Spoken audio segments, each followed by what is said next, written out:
Welcome to 108 news Telugu. James bond cinema పేరు ఎప్పుడైనా విన్నారా? వినే ఉంటారులే. ఇప్పుడు యువతకు పెద్దగా తెలియకపోవచ్చు, కానీ 90s అంటే మాలాంటి వాళ్ళకి అన్నమాట. ఒక స్పై, రా ఏజెంట్, సీక్రెట్ మిషన్స్ ఇలాంటి పదాలన్నీ మాకు జేమ్స్ బాండ్ మూవీతోనే మొదలయ్యాయి. ఒకప్పుడు ఒక ఫీమేల్ వాయిస్తో శ్రీ లక్ష్మీ గణపతి ఫిల్మ్స్ అని వచ్చి ఇంట్రో ఇంకా మర్చిపోలేం. ఇవన్నీ ఇప్పుడు ఎందుకు చెప్తున్నా అంటారా? హాలీవుడ్ జేమ్స్ బాండ్ ఉన్నట్టే మనకు ఒక ఇండియన్ జేమ్స్ బాండ్ ఉన్నాడు. అతనే అజిత్ కుమార్ డోవల్. వివేగం సినిమాకు ఇన్స్పిరేషన్ ఈయనే అని చాలామంది చెప్తుంటారు. ఎందుకంటే అందులో రా ఏజెంట్గా నటించిన హీరో అజిత్ పేరు అజయ్ కుమార్. కాకపోతే సినిమా మొత్తం ఆయన్ని ఏకే అని మాత్రమే పిలుస్తారు. మన ఇండియన్ జేమ్స్ బాండ్ ఏకే ఎవరు, ఎందుకు ఈయన్ని ఇండియన్ జేమ్స్ బాండ్ అంటారు తెలుసుకుందాం. National Security Adviser Ajit Kumar Doval మన భారత ప్రధాని అంటే నరేంద్ర మోడీ గారికి 5వ మరియు ప్రస్తుత జాతీయ భద్రతా సలహాదారునిగా పనిచేస్తున్నారు. ఇతను కేరళ కేడర్కు చెందిన రిటైర్డ్ ఇండియన్ పోలీస్ సర్వీసెస్ అధికారి మరియు మాజీ ఇండియన్ ఇంటెలిజెన్స్ అలాగే లా ఎన్ఫోర్స్మెంట్ ఆఫీసర్గా పనిచేశారు. 1945లో ఉత్తరాఖండ్లో జన్మించిన ఈయన భారతదేశంలోని అత్యంత పిన్న వయసులోనే పోలీసు అధికారిగా కీర్తి చక్ర మెటీరియల్ సర్వీస్ అలాగే సైనిక సిబ్బంది గ్యాలంటరీ అవార్డును అందుకున్నాడు. సూపర్ కదా. మీకు తెలుసో లేదు, 2016 సెప్టెంబర్ 29 నిజంగా ఈరోజు బ్లాక్ డే అనే చెప్పాలి. పాకిస్తాన్కు సంబంధించిన కొంతమంది ఉగ్రవాదులు సరిహద్దులు దాటి మన భారతీయ లాంచ్ ప్యాడ్లపై దాడులు చేశారు. ఈ ఘటనలో మనకు చాలానే ప్రాణ నష్టం జరిగింది. తర్వాత అదే సంవత్సరం ఫిబ్రవరిలో బాలాకోట్లో కూడా దాడులు జరిగాయి. ఇలాంటి ప్రతికూల పరిస్థితుల్లో నిలబడి ఎదుర్కొన్న ఒకే ఒక్కడు మన అజిత్ కుమార్ డోవల్. ఈయన డోక్లాం ప్రతిష్టంభనను ముగించడంలో సహాయం చేశాడు మరియు ఈశాన్య ప్రాంతంలో తిరుగుబాటును పరిష్కరించడానికి సరైన సమయంలో నిర్ణయాత్మక చర్యలు తీసుకున్నాడు. డోవల్ 1968లో ఐపీఎస్ అధికారిగా తన పోలీసు వృత్తిని ప్రారంభించాడు.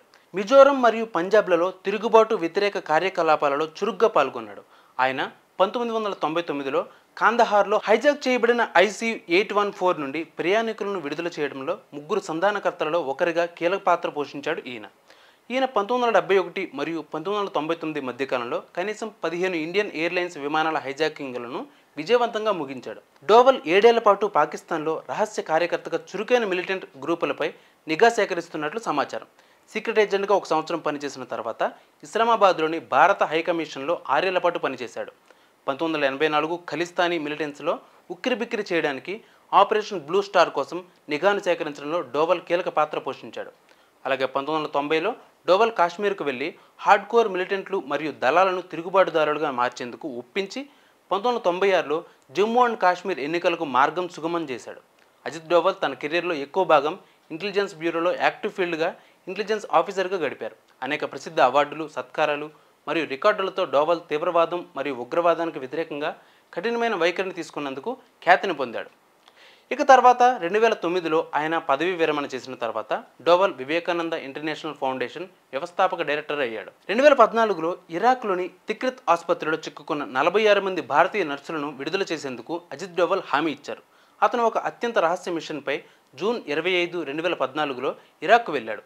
అక్కడ ఉన్న స్థితిని అర్థం చేసుకుని ఇరాక్ ప్రభుత్వంలో ఉన్నత స్థాయి సంబంధాలను ఏర్పరచుకున్నాడు. జూలై 5, 2014న నర్సులను భారతదేశానికి తిరిగి తీసుకువచ్చాడు. తర్వాత మయన్మార్ నుండి పనిచేస్తున్న National Socialist Council of Nagaland మిలిటెంట్లకు వ్యతిరేకంగా army chief general Dalbir Singh సుహాగాతో కలిసి మయన్మార్లో విజయవంతమైన సైనిక చర్యకు డోవల్ నాయకత్వం వహించారు. 2019లో డోవల్ను మరో 5 ఏళ్ల పాటు జాతీయ భద్రతా సలహాదారునిగా మళ్ళీ నియమించారు. ఇక ఇప్పుడు నరేంద్ర మోదీ నేతృత్వంలో నేషనల్ డెమోక్రటిక్ అలయన్స్ అంటే ప్రస్తుత కూటమి ప్రభుత్వానికి 2వ టర్మ్లో క్యాబినెట్ ర్యాంక్గా ఇవ్వబడింది. సో ఇదండి మన ఇండియన్ జేమ్స్ బాండ్ హిస్టరీ. ఇది ఇంతటితో ముగిసిపోలేదు, ఇంకా కొనసాగుతూనే ఉంది.